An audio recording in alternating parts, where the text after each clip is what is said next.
Hello and welcome to Newswire. I am Jawad Tehami. Since India stripped the occupied Jammu and Kashmir from its special status by revoking Article 370 of its constitution, 8 million people of the valley have been under brutal curfew and complete communication blackout.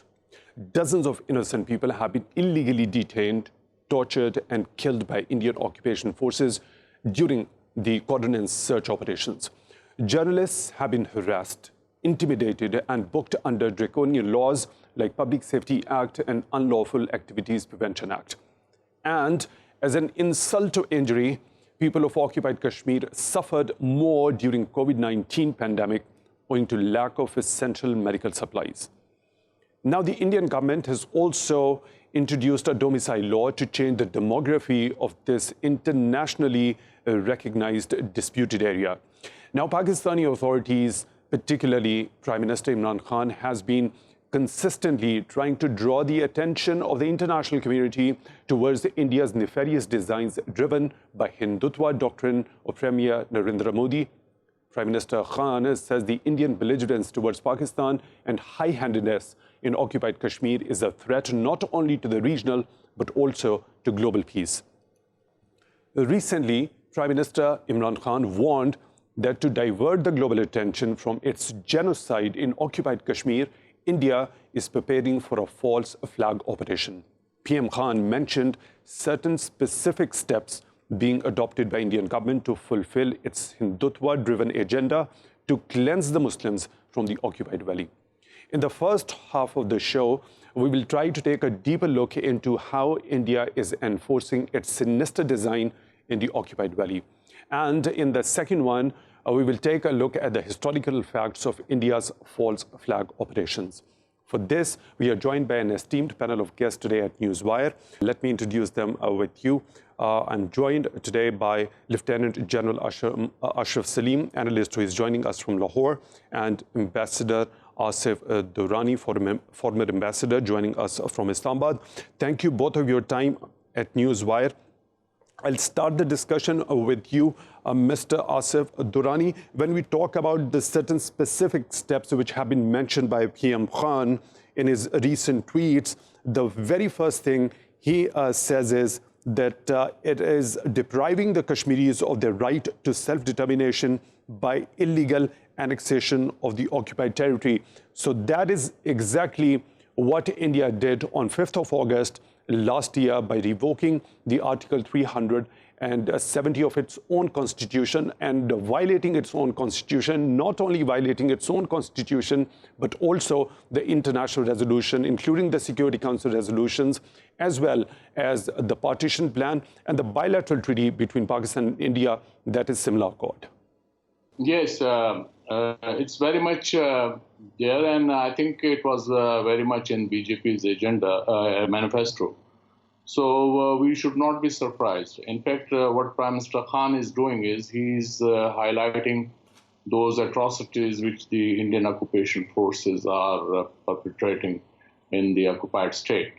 And let's be clear that from the very beginning, Pakistan never subscribed to Article 370 because it is, again, the violation of the UN Security Council resolutions, which forbade India of bringing any change in the status of the Jammu and Kashmir, and also that when they held elections in the occupied state way back in the early 50s, again the resolution Resolution 89 was very clear that these administrative changes do not amount to holding of the plebiscite, which is finally India and Pakistan will have to agree, and that plebiscite had to be held under the UN auspices.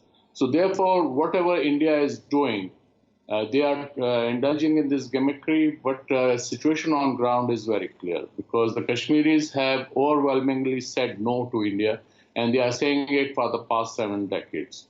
So Indians have tried to do that. Yes, they have tried to introduce Citizenship Act in Jammu and Kashmir, occupied Jammu and Kashmir, by changing the demography of the state.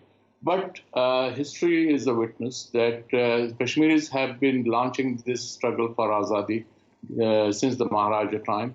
So what India is doing is not something new. And I think the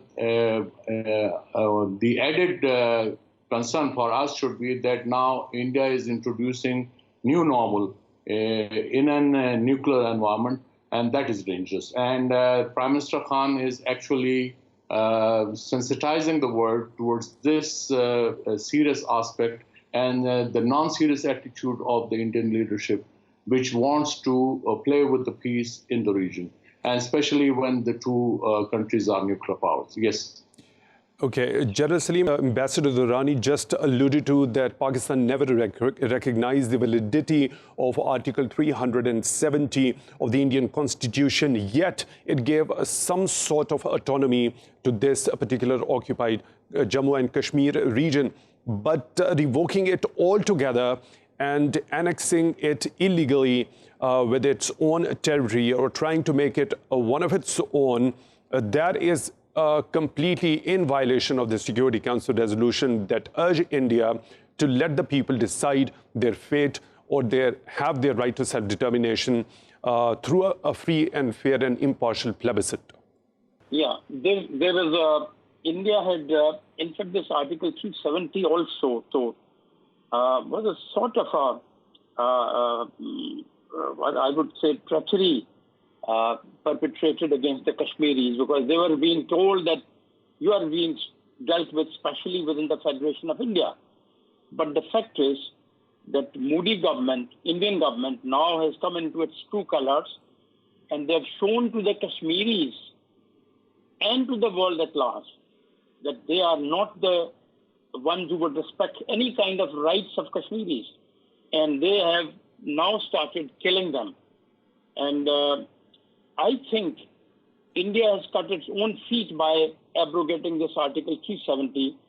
Now the Kashmiris, they do understand that we are no more being respected within Indian Federation. That's why you see Philip or a sort of upsurge coming up in the movement for the independence within occupied Kashmir. We have seen right from the Shahadat of Wani over to Riaz Naikul's Shahadat, and then very recently we see Junaid Sarai being martyred by Indian forces. Now all this indicates a very big upsurge taking place within Kashmir. Indian forces have also been killed in a large number. They'll have to face this kind of wrath from the Kashmiri side as well. It's not only the Kashmiris. 8 million Kashmiris are not the only target. There are 25 crores of Muslims within Indian main territory who are being killed every day. They are being atrocities are being committed against them. You know, Indian government, being the disciples of Chanakya, they are committing that sort of treachery, fraud, deceit, and at times they are threatening Pakistan, or they are at least showing preparations to conduct false flag operations and all those sorts of gimmickry they're up to. So, General Saleem, you rightly mentioned that it's not only the Muslims in Jammu and Kashmir which are being targeted due to this Hindutva-driven ideology or the agenda and the policies and the practices of the BJP-led government in India, but also crores of Muslims over there in India are also being not only marginalized but also being targeted, specifically when we recently saw that they were blamed and accused of spreading COVID-19 as well. When we particularly talk about the independence movement which is happening right now as we speak from many months now, especially the martyrdom of the freedom fighter Wani, as you mentioned. So that is another aspect of this atrocity which is happening in Indian-occupied Kashmir. As Prime Minister said, there is a three-pronged approach on the part of the Indian government. It is trying to implement its strategy through. And the first step they are trying to do is to crush them by force. And that's why they have stationed around 1 million troops in the occupied territory, making it one of the biggest open-air prisons in the world. And then there is the use of inhumane weapons like pellet guns as well. Indians are trying to use all means in their kitty, whatever possible they can use. Particularly now they have come up to a new tactics, which is changing the demography of Kashmir. They have started settling ex-servicemen into Kashmir. They have started settling the goons of and the activists of BJP and RSS. They are bringing them into Kashmir. They are providing them weapons. But they don't understand the resolve of Kashmiri people. Kashmiris will fight back. And I'm sure the situation will never come to the liking of Indian government. And it's not only Kashmiris, I said that. Kashmiris will also be joined. Very soon you will see a new phenomena, which is taking place in India. They are being joined by other Muslims from the other areas of India. They are being joined by Sikhs. They are being joined by Dalits also. And Kashmiri movement will take a new turn very soon, inshallah. And it's not only in Kashmir. You will also see in eastern parts of India, new kinds of movements taking place, or the old movements gaining a fresh resurgence. So Indian government is just trying to cut its own feet. They are just killing themselves. They are creating a lot of problem for this region. They are the enemies of peace within this region and also in Indo-Pacific. So this has to be seen by the superpowers. This has to be seen by the other powers. Now, recent dispute they are having with Nepal on a road being built through Nepalese territory. Now, that is the kind of high-handedness which is being shown by India against its neighbors. And when we talk of false flag operations, Indians can never be trusted. As I earlier mentioned, the disciples of Chanakya, they can commit any sort of treachery, fraud, or deceit against their neighbors. And we cannot trust them. That's why Prime Minister and the military leadership is time and again sensitizing the world. They are warning the world that they are going to do this, and we will not sit tight, and it will be retaliated in the same point. So General Saleem, you're of the view that doesn't want peace, as not only with Pakistan, but also their issues are happening with Nepal as well as a border dispute with China.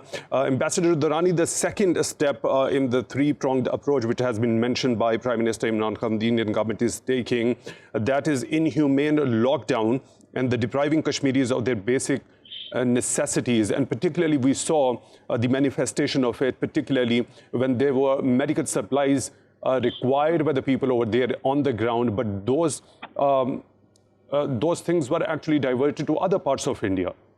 Yes, I think what Indian government is trying to do is to break the will of the Kashmiri people.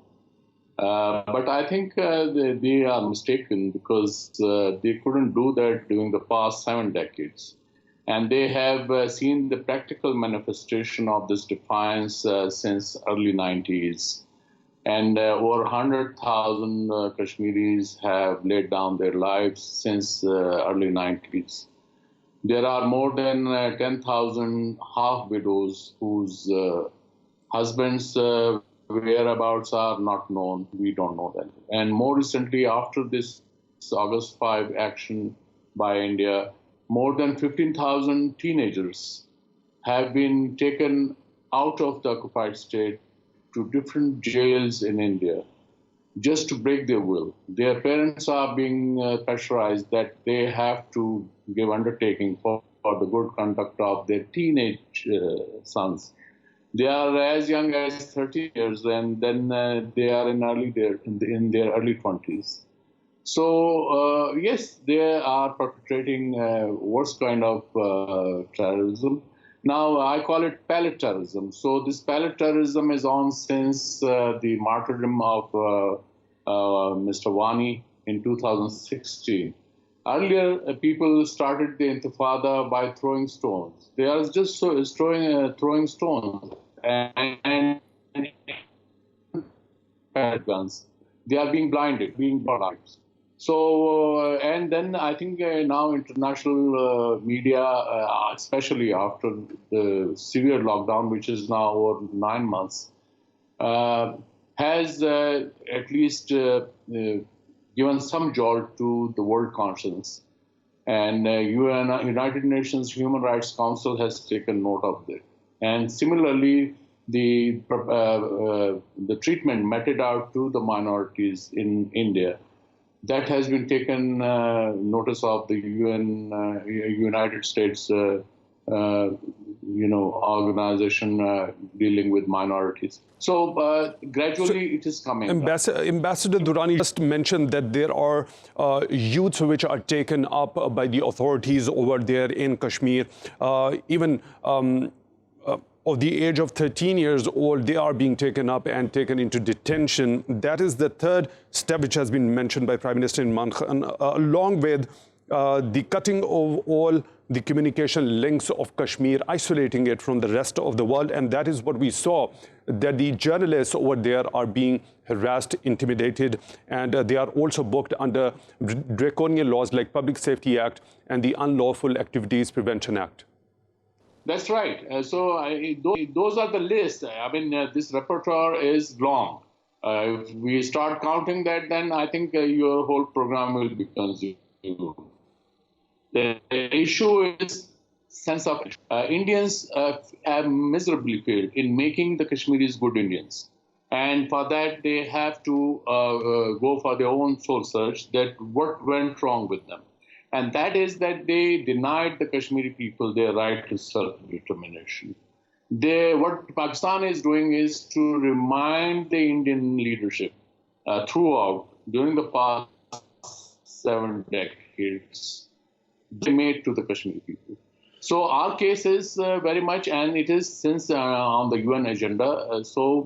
I think India may indulge in different sorts of gimmickries, but they cannot actually paperwork the whole issue, and then the ground realities dictate different, and Indians know that. So therefore, it is quite an embarrassment for the Indians, despite the fact that they try and they want to flaunt their regional power status.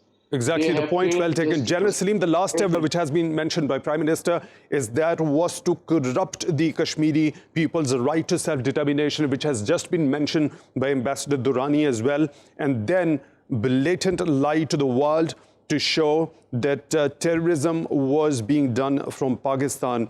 In this way, it would be able to cleanse the Muslims from occupied territory as well, while blaming Pakistan for whatever over the Indian its own failures. I think Indians are trying to do all kinds of whatever tactics they have in up their sleeves. They're trying to use it against the Kashmiri Muslims. Probably they have got hold of that the notes of Hitler. They're trying to repeat Holocaust in Kashmir and India. I call it Holocaust 2020. They're trying to perpetrate there.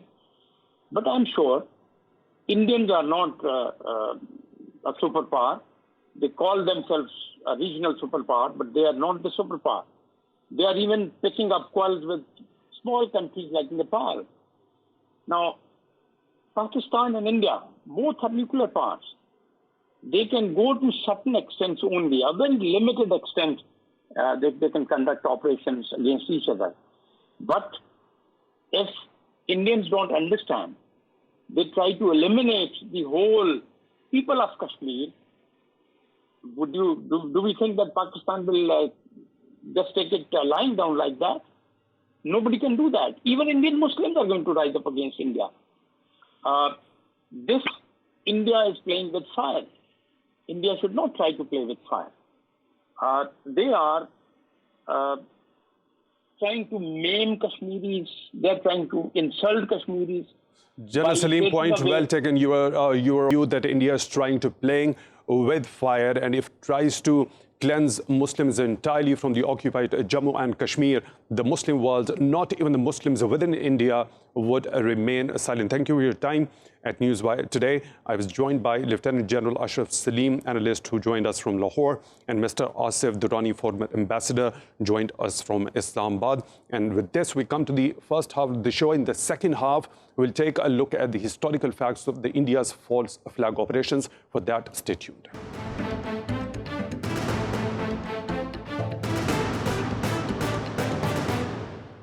Welcome back to Newswire. I'm Jawad Tehami. In the first half of the show, we discussed what exactly the steps which are being taken by the Indian government to cleanse the Muslims in occupied Jammu and Kashmir, which have been mentioned by Prime Minister Imran Khan. And Prime Minister Imran Khan had been continuously trying to sensitize the international community about the Indian high-handedness in occupied Kashmir. And he also said this is a threat not only to the regional stability and peace, but also to the global stability and peace. He also alluded to the fact that India, to divert the global attention from its atrocities in occupied Jammu and Kashmir, is trying to prepare for a false flag operation.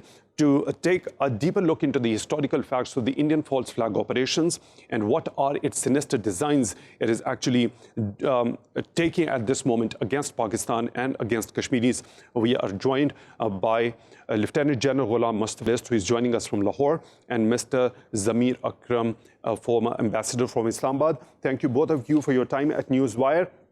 I'll start the discussion with you, General Mustafa. For our viewers, please shed a little bit of light what exactly false flag operation is and why India always has some sort of a thing like that to do against Pakistan. Basically, false flag is an operation which is conducted to implicate your enemy in something which normally the enemy is not doing. Like, for example, the most recent was this bombing which happened in Kashmir, where something like 40 Indian soldiers were killed. And that was an operation conducted by a Kashmiri, but Pakistan was named in that.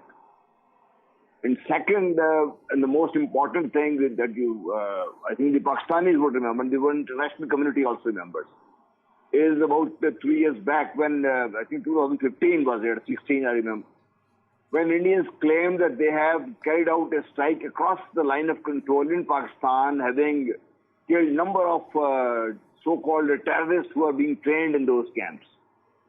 Now, that was a very well orchestrated operation by the Indians so far as peace is concerned. On ground, nothing had happened. And this was actually blown in Indians' face when no less than the Prime Minister Modi Sahab himself put his foot in the mouth when he was addressing crowd in New York, and he said that we returned Pakistan's dead bodies to Pakistan after the operation. And one of the Indian reporters asked him, Mr. Prime Minister, you're forgetting, it wasn't the Pakistanis who had come to attack inside India, it was the Indians who had gone into Pakistan to carry out the operation according to what the Indian government and the Indian military operation directorate, etc. has been saying. So that is the kind of false flag operation that they do, and then blame Pakistan normally for it. And Pakistan, unfortunately, has been on the defensive most of the time. It's just now that we are catching up with the Indian designs and exposing it time and again. Okay. Mr. Akram, when we talk about India's false flag operations, as General Mustafa just alluded to, that the most recent after the Pulwama terrorist incident, and India, without any sort of a proof, tried to blame Pakistan. Whenever Pakistan asks for any sort of a proof or evidence, India doesn't come up with any sort of a proof or evidence. There is a long history, especially when we talk about since 1971. India, in one way or the other, has been engaged in different sort of false flag operations, whether it be supporting the Muktibani in East Pakistan, and then later on blaming the Pakistan army for its high-handedness, the alleged high-handedness. And then later on we saw the Pathankot incident, the Uri incident, and the Pulwama incident, and the Samjhota Express. Every time there was no proof given to the Pakistani authorities if anybody from this side of the line of control was involved. Well, they have a long history, and you have recounted some of those incidents.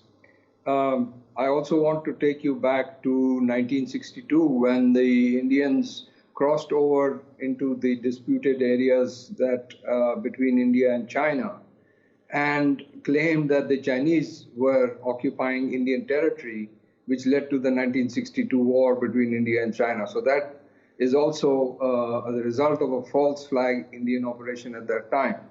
In 1971, before the war, to deny Pakistan overflight over India to East Pakistan, they conducted this false airjacking of the Ganga plane, which was used as an excuse to deny Pakistan. And then, of course, there have been other, apart from those that you have mentioned in relation to Kashmir, there have been the Punan Pushpura, Chhattis Singhpura, these kind of massacres which were conducted by Indian sponsored terrorists or Indian militants. And for these, they were blamed on Pakistan and on the Kashmiri freedom struggle. And this was timed to, for instance, these incidents were timed for the visit of President Clinton to India in order to show Pakistan as if it is supporting terrorism. So this is a common ploy that the Indians have been using, not just against Pakistan, as I've said, they've also used it against China, as well as against Sri Lanka by supporting the LTTE and then claiming that India has the right to go and protect its interests and invaded northern Sri Lanka. This is a very real danger at the present time because the Indians have lost control over the Kashmir Valley. They are also facing a confrontation with the Chinese due to their own mistakes in Ladakh. And you have seen the recent incidents that have taken place over there. And my concern is that faced with these kind of reversals, the Modi government is quite likely to try and change or shift the focus from its own failures towards a imagined Pakistani attack or operation that they can blame on Pakistan and start some kind of skirmish or some kind of military action across the line of control or even in Pakistan, as we saw during or after the Pulwama incident, the attack on Balakot. So this is a very real danger. And we so, Ambassador Akram, when you say that India is trying to divert the attention from atrocities, what its failures are in occupied Jammu and Kashmir, and there are highly likely chances of it conducting a false flag operation, just the way it did after the Pulwama incident, but a befitting response was given because an Indian pilot, two of the Indian jets were downed by Pakistan Air Force, and then one pilot was captured. And then as a goodwill gesture, he was returned, which was considered a sign of weakness on the part of the Indian government, which was actually not the case because Pakistan's gesture was recognized internationally as well. But when we talk about this particular sort of a preparation which is going on in India, so don't you think India would have learned the lesson from its previous episode after the Pulwama incident in the form and after the Balakot airstrikes? We hope that they have learned the lesson, but if you see the kind of projection that they give ever since the incident in Balakot, they have tried to project as if Pakistan was suing for peace and that it was India that had the upper hand and that they got away with it. Now the problem is that Mr. Modi is caught in his own trap, his own rhetoric, his own lies. He's caught in that. And if he needs to show some kind of toughness for his own voters, for his own public, he needs to take some action on the ground. And if he doesn't, then he will lose credibility. So he is a prisoner of his own making, of his own choice. And that is the danger.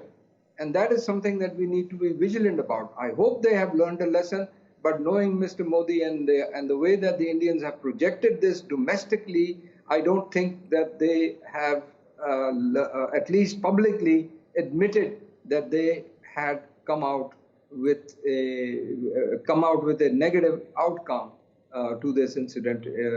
So, General Mustafa, I'll come to you with this. As Mr. Akram said, that Narendra Modi has become the prisoner of his own making, and now whatever the steps he is trying to take, they are out of desperation. Do you agree? To an extent, yes, I agree with that. Don't forget that two more aspects to all this drama that's enacted usually by the Indians.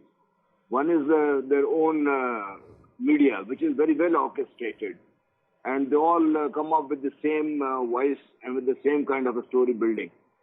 And the second is the international support that India enjoys. It is not openly that the international community is supporting India, but I'm sure that like RAW is cooperating in Afghanistan with the CIA and Mossad. These intelligence agencies are also cooperating with India in these kind of operations. So that you will see that, like Bombay, when it happened, suddenly Pakistan was under pressure internationally from everyone without any proof anywhere in the world. Pakistan suddenly was under pressure. Similarly, when this time India goes in for this kind of a thing, and I agreed with Ambassador Zamir Akram that their own rhetoric is what is actually now a problem for Indians to handle. They will go on with this, and they will create a situation where Pakistan gets under pressure. Don't forget that Pakistan is still stuck with FATF and the other kind of a pressure that Pakistan faces economically. So India has this kind of advantage internationally. We should not forget that. The Prime Minister of Pakistan is reminding the world time and again, but I think as a people we also need to wake up. Our political leadership needs to wake up, and our media needs to wake up on this. Because when this happens, our media must also understand the kind of game that the Indian media is playing. So General Mustafa, as you just said, that India has an economic advantage, and that is what was the fact which was mentioned by Pakistan's Prime Minister Imran Khan during his UNGA speech, in which he said that it is the question of the world community's conscience whether it stands with the human dignity or it stands with the world's one of the biggest markets. As people have been saying that now, instead of China, India is going to be the next factory floor for the world. And the Americans had indicated this extent, and they were trying to build up, and they were trying to ask their own companies to shift to India. But that is not happening now, luckily, anytime soon, because Indian economy is tanking in a big way. So to that extent, and the COVID-19 has taken care of the rest. The economic part of the game which the international community was trying to play against Pakistan, to that extent, I think that instrument is weakened. But what I'm saying is that the kind of restriction which can be imposed on Pakistan through FATF and other instruments, which are basically political tools in the hands of international community. Okay, General Mustafa, when you already mentioned that the media over there in India is well orchestrated. When we particularly talk about one specific incident of Pathankot, within hours of that particular incident, there was an internal probe which was conducted, and the Indian media, if I quote it, it was the Z News, which reported that the Director General of Indian National Investigation Agency, Sharad Kumar, said that there was no evidence to indicate the direct complicity of Pakistan government or the Pakistani agencies in a Pathankot attack. So sometimes Indian media also tells the truth. Yeah, of course, that happened because the internal investigation which was going on within their own police and within their own intelligence agencies, there was this conflict between the two, this kind of a competition, if I may say so. So that is where the Indian media, Z News, was apprised of the discrepancies in the investigation that was going on. If you recall, the investigator, main lead investigator in that case, was shot. He was shot 37 times, that young investigator. So I mean, this is where you have to see the way the game is played. Samjhota Express, Mr. Kurkure, who actually came out with the truth that it was the Indians which had conducted. He was the one who was shot point blank in Bombay, right in the middle of his forehead. So we must remember that the Indians are very, very cruel when they go about it. There is no human dignity or there is no human respect involved. and they will go to an extent to implicate Pakistan, number one. Number two, human lives don't matter for them. Okay, General Mustafa, you just alluded to the fact that Mr. Karkare was also shot because he got the hold of certain extremists, and those were the Hindu extremists, and he had identified that Hindutva extremists were responsible for the terrorism in India, and he called that terrorism as Hindutva terror or the saffron terror. Mr. Akram, what do you say about it? As has been pointed out, these are all facts which are undeniable, and the reality is that some Indians themselves have acknowledged these facts, which were subsequently covered up. And the purpose for covering up was the premeditated intention of blaming Pakistan.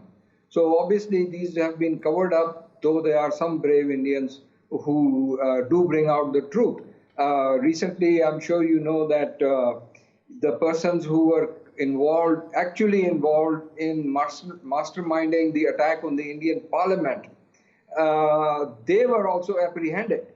But then the story disappeared. It came out in the media, and then suddenly the story disappeared. And these people who were apprehended were from the Indian security forces. And the blame was then placed on Afzal Guru and other Kashmiris who were, one of them was even hanged. So this was a complete miscarriage of justice. But this is a deliberate act on the part of the Indian government. And this is a cover-up. There have been so many cover-ups of this kind of false flag operations, you may call them, or you can call them even instigating violence against themselves in order to blame Pakistan. So this is a policy that India has followed consistently. So, Mr. In this sort of a scenario, what happens to be the responsibility of the international community, in particular the United Nations, which was actually founded to avoid the international conflicts and keep peace and harmony among different nations in the world? Most recently, we saw that the United Nations Secretary General Antonio Guterres was in Pakistan, and Pakistan's Foreign Minister Shah Mahmood Qureshi clearly highlighted this Kashmir issue and India's belligerence, and recently had a telephone call with Secretary General as well, in which Secretary General said that he is closely monitoring the situation and will play his part in taking up these matters. When will he take up these matters? Look, the reality of the United Nations is that it is not an international enforcement agency. It does not have any army or a police force that it can implement its policies or its decisions. Even when there are UN peacekeeping troops deployed in different parts of the world, it has to be with the approval of the member states, and in particular by the approval of the UN Security Council, in which, as you know, there are 5 permanent members. In this current environment, as was discussed earlier, the Indians have a very close relationship with the United States, with the French. And for instance, after the Pulwama incident and after the August decision by the UN, when the matter was raised in the UN Security Council by China at Pakistan's request, initially the French conveyed that they would not allow a debate. Finally, they were persuaded to allow the debate, but then they insisted there should be no official outcome or document from this. So my point is that the UN's ability to act is in the hands of its members, particularly the P5 countries of the Security Council. So that implies that its or the ability to enforce any sort of resolution which has been adopted by even the Security Council is limited. Okay, but there must be a mechanism under the UN mandate that there must be certain actions like sanctions could be imposed if a certain country is transgressing or is violating the Security Council resolution, because Security Council has a sort of a mandate to enforce wherever it looks that there is a threat to the world peace. if the matter or dispute is raised under Chapter 7 of the UN Charter, which enables the UN to use force to implement its decisions. But unfortunately, the Kashmir issue, when it was taken to the United Nations and has been with the United Nations, is not under Chapter 7. That's why there is no mandatory enforcement requirement for the UN to implement its decision. That is where the reality lies. Okay, So thank you very much really for your time. The point well taken. Zamir Akram, former ambassador, joined us from Islamabad, and Lieutenant General Ghulam Mustafa, retired analyst, joined us from Lahore. Thank you for your time at Newswire as well. With this, we come to the end of today's Newswire. We'll be back with you in the next episode. Till then, take good care.